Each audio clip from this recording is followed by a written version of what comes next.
Hindi makapaniwala si Dokya sa kanyang nasasaksihan at labis ang kanyang tuwa nang makita ang mensaheng iyon. Sunod-sunod na nagpaulan ng malalakas na pag-atake ang torrent ni Pildo laban sa mga kalaban. Dahil dito, nakaramdam ang mga ito ng matinding sakit habang nagtataka kung ano ang biglaang nangyayari sa paligid. Sa sandaling iyon, napalingon si Dokya sa kanyang kinatatayuan nang mapansin niyang unti-unting nabubuo ang isang military-sized fortress. Para sa kanya, tila minamaliit pa nga ng salitang fortress ang tunay nitong laki, ngunit sapat na rin ang tawag na iyon. Hindi pa rin siya makapaniwala sa kanyang nasasaksihan dahil lumampas na sa antas 10 ang stigma ni Pildo. Nang sumigaw ng paglusob ang maliliit na tao, agad na nagsimula ang kanilang opens iba. Walang tigil na nagpaputok ang military-sized fortress ni Pildo habang sabay-sabay namang sumugod ang maliliit nitong mga sundalo. Dahil sa pinagsamang lakas ng kanilang pag-atake, halos wala nang nagawa ang mga kalaban sa mga sandaling iyon.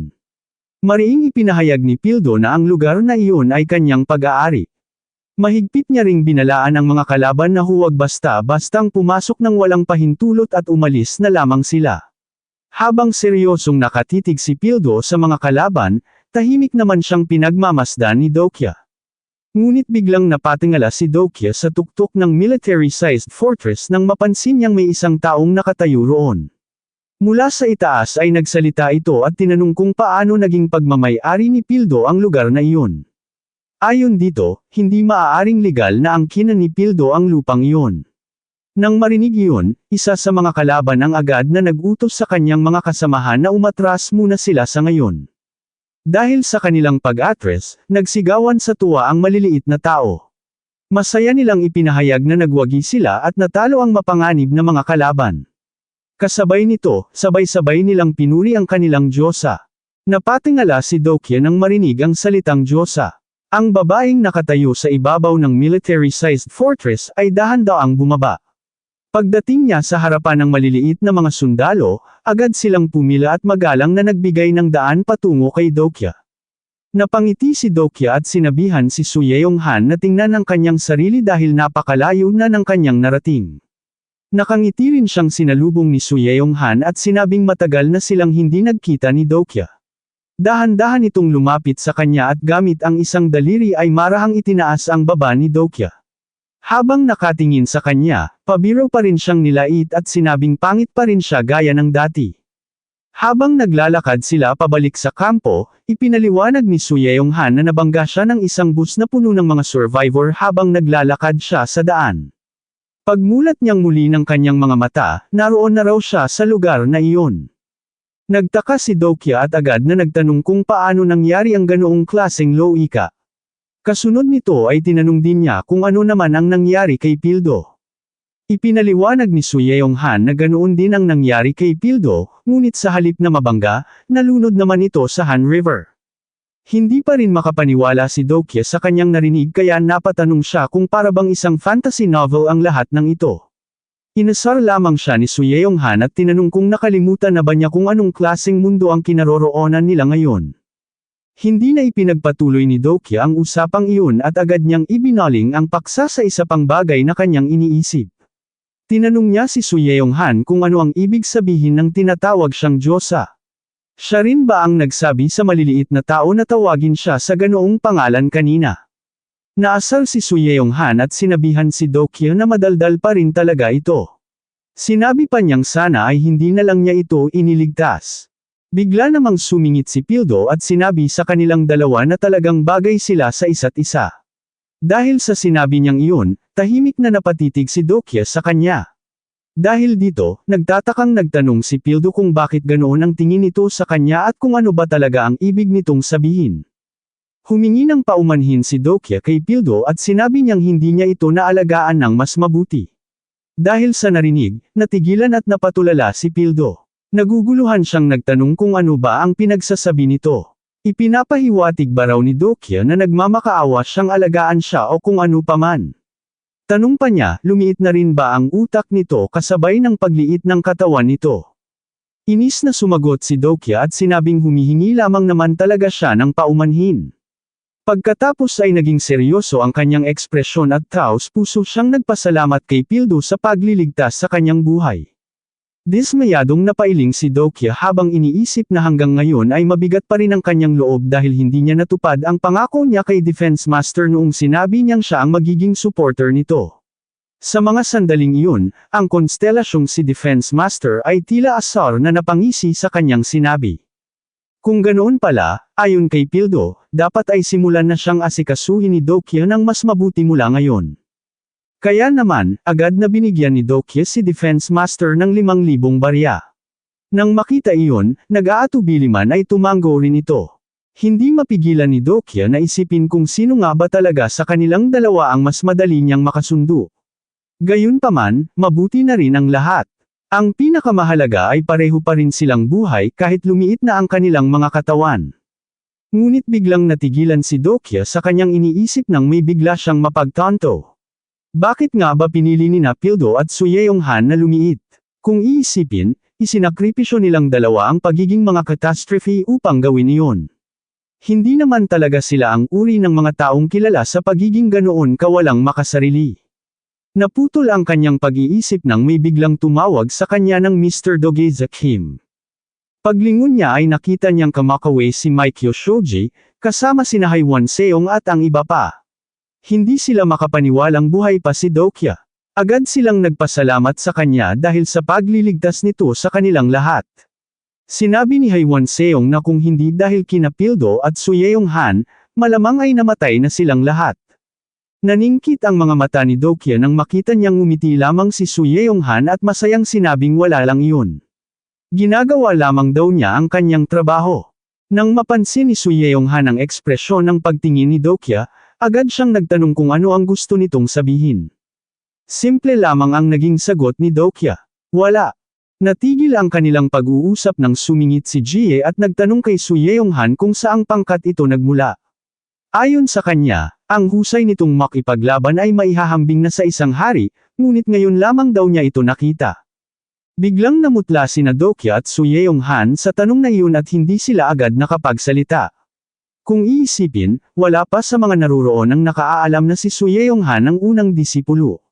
At si Jie ang isa sa mga pinakaapektado sa Changmuro nang salakayin sila ng mga ito.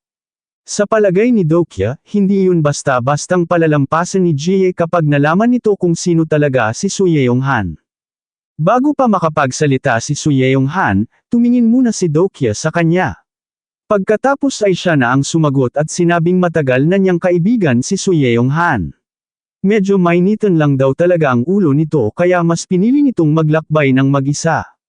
Nagulat si Suyeonghan sa kanyang narinig at napalingon kay Dokya nang may pagtataka.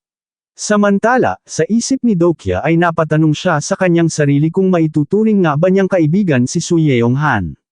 Ngunit sa huli ay naisip niyang marahil ay wala namang masama roon, lalo na at wala naman talaga siyang maituturing na kaibigan. Biglang nabalot ng ilang sandali ng katahimikan ang paligid. Hindi makapaniwala ang lahat na kaibigan pala ni Dokya si Suyeonghan, lalo na nang ipaliwanag niyang matagal na silang magkakilala. Ayon pa kay Dokya, magkaibigan na sila bago pa nagsimula ang mga senaryo. Nakahinga ng maluwag si Dokya nang biglang may nagtaas ng kamay. Sumingit si Asuka rin, humingi muna ng paumanhin sa pag-abala sa kanilang usapan, saka magalang na nagtanong kung maaari ba siyang magtanong ng isang bagay. Nagmamadaling lumapit si Jie kay Dokya at pabulong na nagtanong kung kaibigan din ba niya ang magandang babaeng iyon. Pabiro pa niyang sinabi na mukhang napakalakas yata ng karisma ni Dokya sa mga babae. Agad namang umiling si Dokya at itinanggi iyon.